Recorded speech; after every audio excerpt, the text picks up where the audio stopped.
সাম্প্রদায়িক সম্প্রীতি বিনষ্টের চেষ্টাকারীদের বিরুদ্ধে জিরো টলারেন্স নীতি থাকবে বলে জানিয়েছেন খাগড়াছড়ি রিজিয়নের নবাগত commander brigadier general Hasan Mahmud. দুপুরে সাংবাদিকদের সাথে মতবিনিময়কালে এমন কথা বলেন তিনি।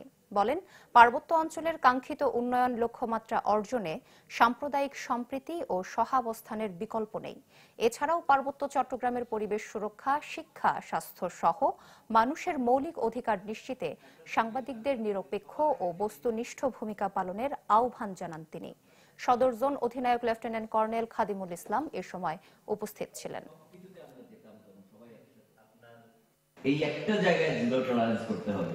একজন আরেকজনকে খোঁচা দিয়ে কথা বলা, একজন আরেকজনের জন্য একটা বড় সাম্প্রদায়িক দাঙ্গা লেগে যাওয়া, বা এটাকে একটা কিছু ছোট একটা বিষয় হয়েছে এটাকে এত ফলাও করে প্রমাণ করে এটাকে আরো সামনের দিকে আরো বাড়ানো, এটা অনেক ক্ষতির সম্মুখীন হতে হবে আমাদের খাগড়াছড়ির জন্য। তো এটা যখনই হবে আমি আশা করবো আপনাদের কাছ থেকে দায়িত্বশীল আচরণ